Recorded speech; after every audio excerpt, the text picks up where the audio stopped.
Nenggih menika ta warnane Sang Dewi lara amis.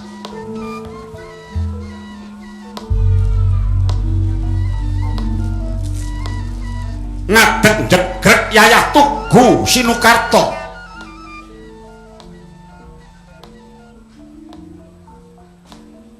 Ngangut paguting paningal kapantok uruting Kang Cakrawala. Nadyan ingkang mapan ing ayun anenggih Nyai Embang ingkang renten dalu hanggo ngangreksa suprandene maksih tumawung usi enggalih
para hapsari tumonton ring Sang Dwija kadyoge warjiwa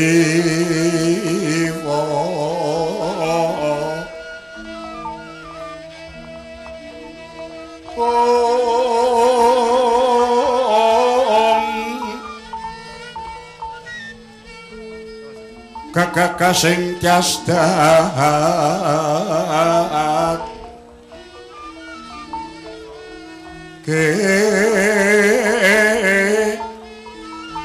ran ing karya nira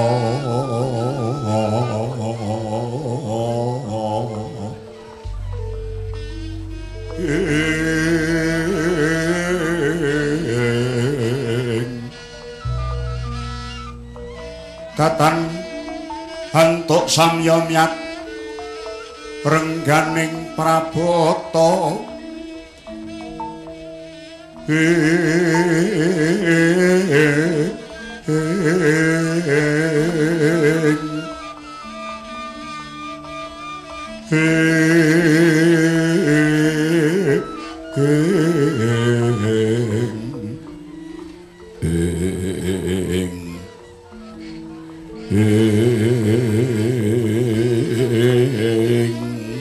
dan kula wonten pangandika ngadhawuh wis setahun luwih nggonku tansah mapan ning Benawi nyabrangke wong-wong kang padha liwat kabeh mau manjing dadi lakuku supaya aku entuk pangapura saka ngarsaning dat Kang Murwengdat nggonku nandhang lara kang kaya mengkene nanging ban tak arep-arep kaya ngenteni sileming prau gabus kumambang ing watu item nganti titi mangsa iki jebul durung ana tandha-tandha lan trontong-trontong sulaking pepadang ban Yen ngono apa pancen aku iki didadar karo sing gawe urip.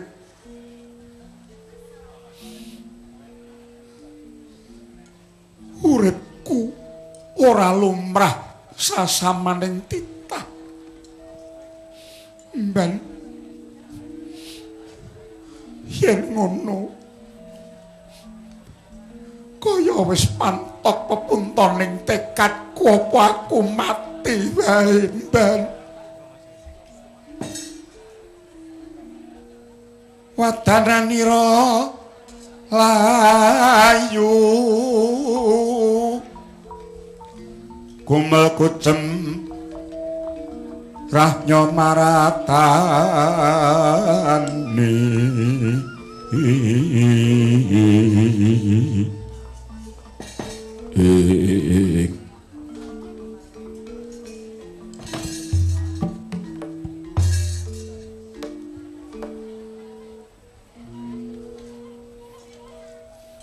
Sang Dewi, Sang Dewi. Kula piyambak mboten saged nggagapi menggah lelampahan ingkang paduka sandang batu-batu. Kok ya kane ngaya temen. Nduk. Jumiem apa, Mak? Aku mbiyen nggak isik enom ya mambu ngono kuwi. Mbah. Aku oleh bapakmu ya mung merga kacilakan. Ning iki beda lelakon iki, Mak.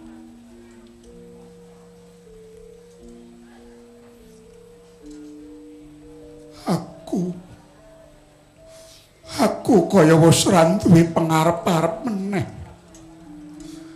Mongko jejering anak aku mung kudu ngaturake dharma bekti menyang Kanjeng Rama lan Kanjeng Ibu.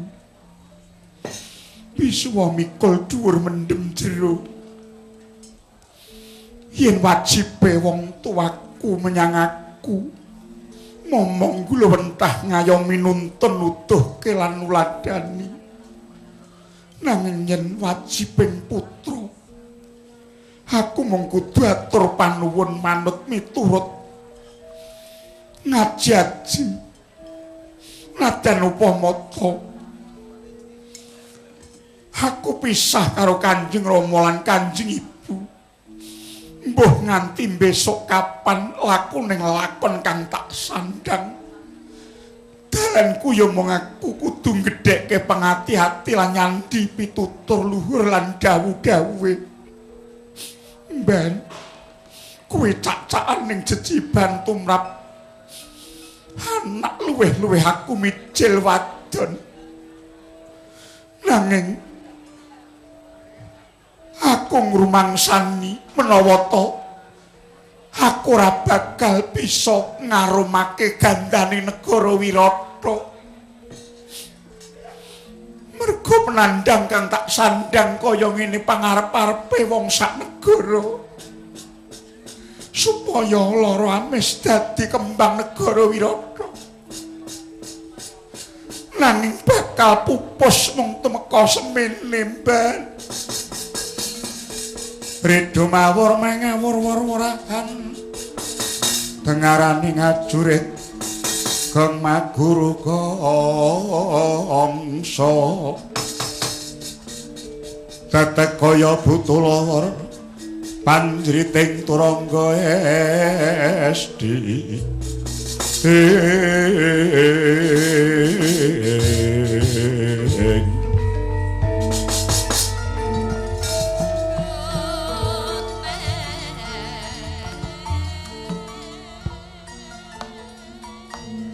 semendhe kemawon dhateng ingkang damel jagat. Inggih Den Ayu. Mboten wonten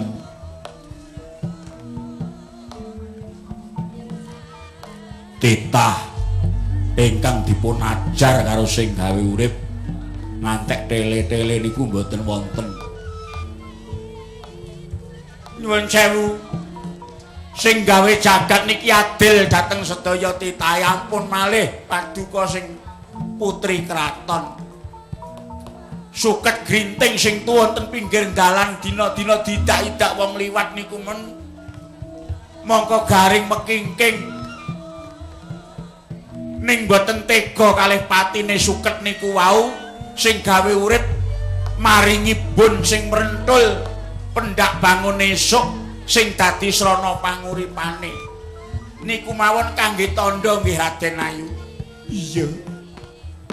Coba tunggu nenono kene kae katone kok ana wong sing bakal nyabrang kali Kimban.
Laksmeng prau nenggih sang Palasara. Wancine bedhug tengange panase kawuran mendung palandene sumuk kang sarira. Daleweran riwene nenggih sang Dewi Laramis ingkang nyata saya hangganda arus banger abace kagiat sotaning galih sang Begawan Wisrawa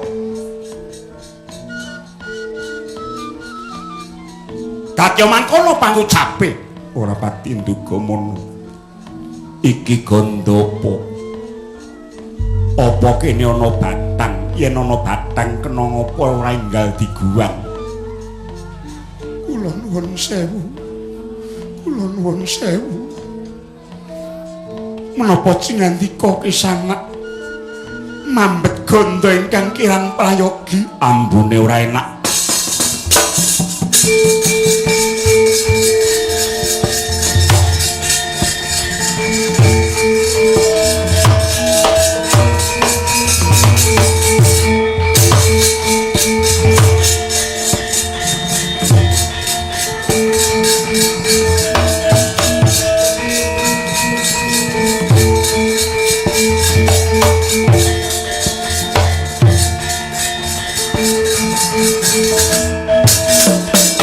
Jatre sangga pirangu rinangkul kinempet kempet dosa nretnaning bawana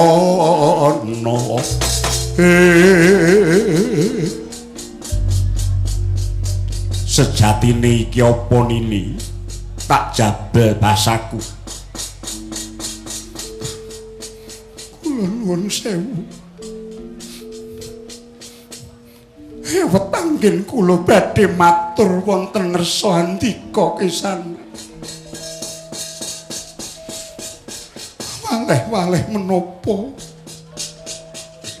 wontenipun wonten ganda ingkang kados mekaten tuwuh saking angga kula ingkang nandhang sakit angganda amis kados mekaten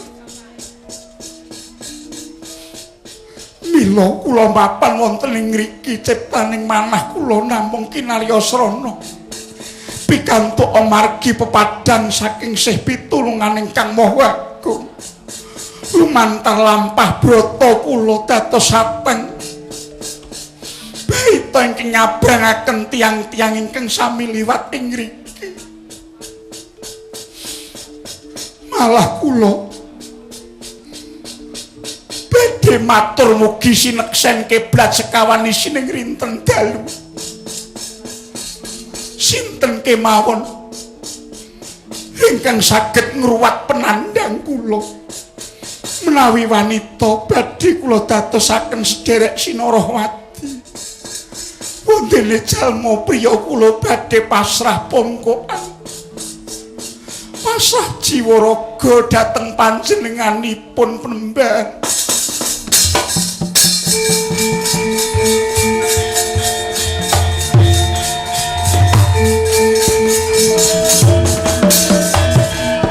Jagat Dewa Bathara wayah jagat mangestungkara.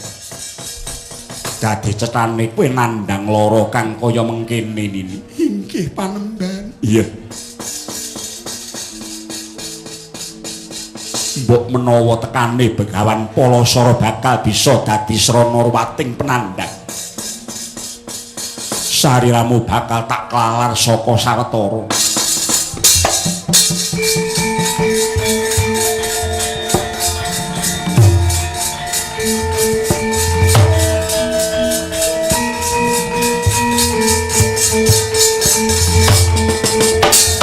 Pauto eling-eling pandhita muda ing satwarga nggih Sang Begawan Palasara kedunungan daya luweh siga amurwani sedakep suku juga nutupi babanawa sanga linantik manjing madyan ingkang Bajra Hirawana kang alingi wis kaliling menganing rasa dadi tumlawuh kaya keksi sagung jagat ngangut tanpa tepi. Ana daya luweh kang mijil saking anggane. Lumantar kang epek-epeke begani Srawa sigra anglalar. Sarirane Sang Dewi lara amis. Urut sawiji-wiji. Ketaman daya luweh ngumpul kang kalar. Mung dadi sak endoking manuk emprit.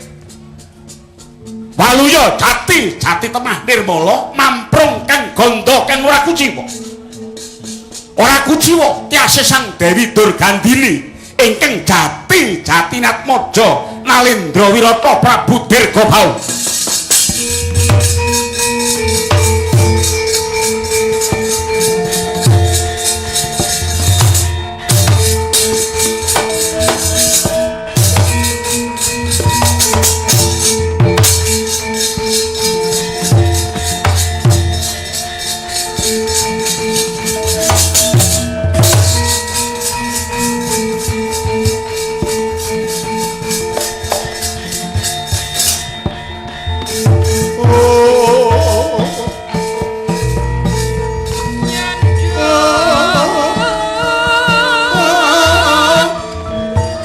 Sing resan nangkung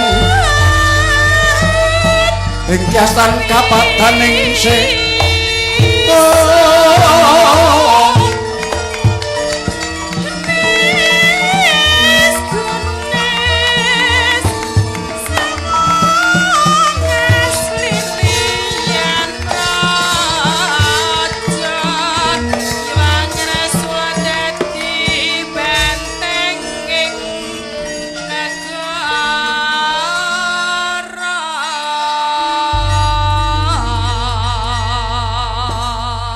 Jrengking puspitarum kasiliring samira nomre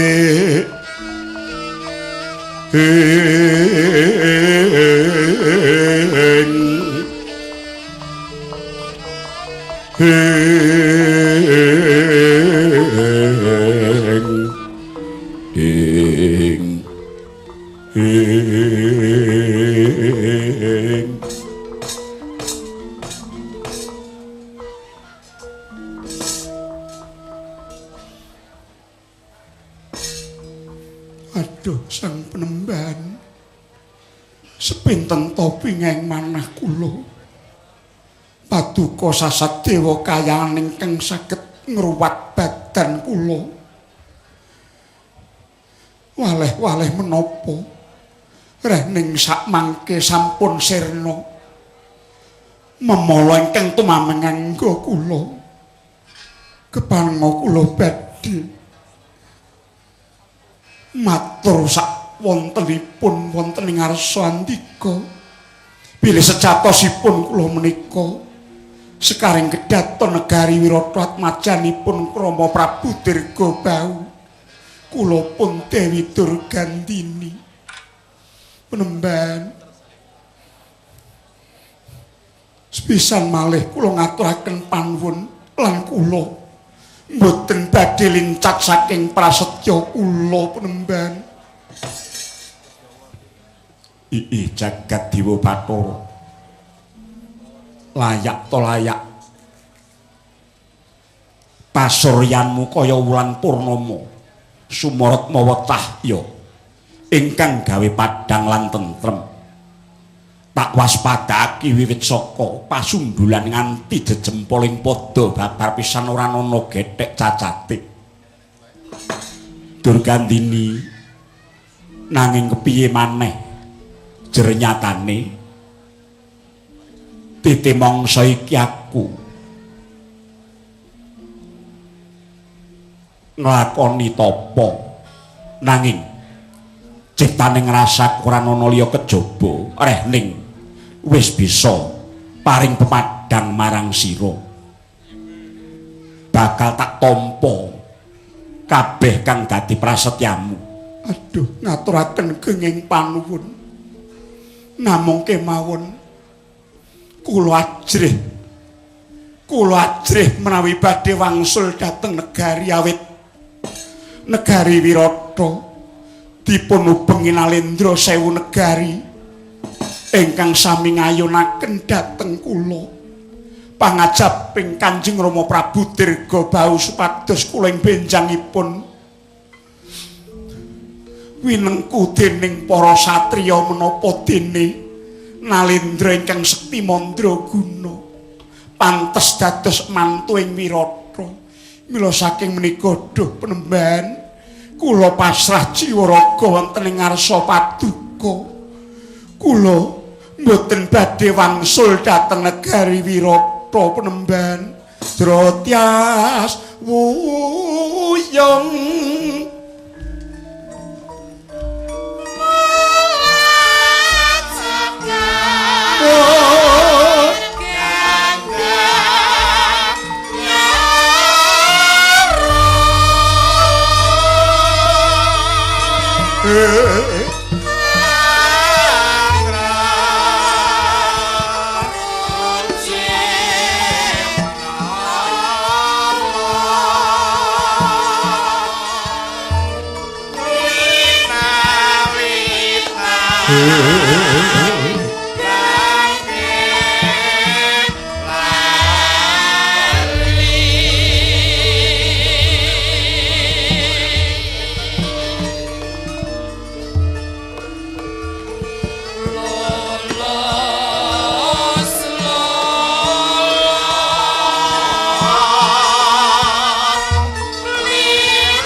ingkang sawang purnama sayektine kabejane wong urip omah-omah ora merga kahanan kang sarwa turah bondo bandu ing atase wong urip bebojoan mlarat apa sugih dudu dasar kanggo gayuh kabejan lan katentreman jare wis padha ngerti yen to bab kuwi mung gumantung ana rasa panarimane dhewe-dhewe mula kowe aja gelo dadi bojoning pandhita muda Begawan Palasara mboten Penemban mboten tak ajab pengarep-arepku tepo ing rasa dana ing tepo lan temen tobating rila tegese dadi wong wadon kang sawanda saeka praya lan sajiwa sawanda tekse rumeksa marang kakunge kaya menyang awake dhewe saeka praya nyawiji budi nunggal sedya sak jiwa tekese pesasat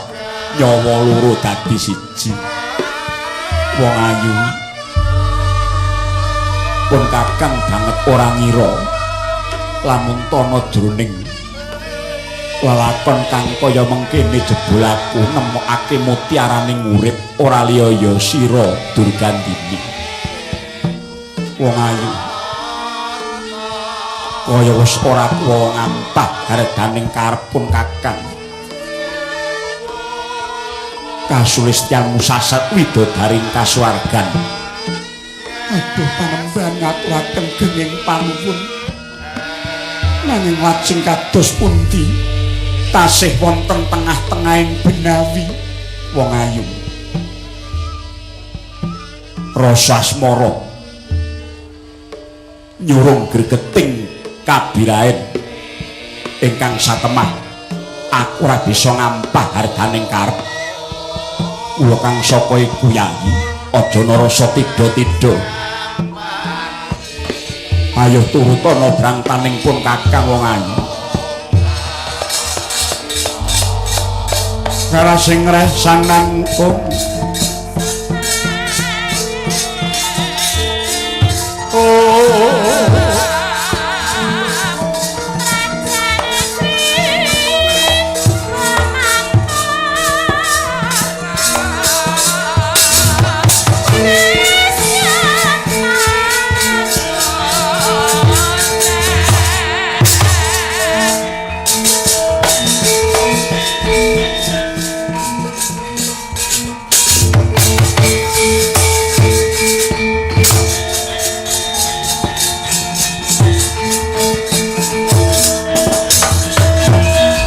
gonceng langit klap-klap katon lir kincang alis risang mawe gandrung sabarang kadulu kirmoyak mayik lauto wis datan kawong ngampah harganing karsa nengge sang Begawan Palasara Cumbana aning maganing Baita Sang Hyang Prabancana Gidha Penggali hanyapu barat gedhe gontal kapal kagulung ing banyu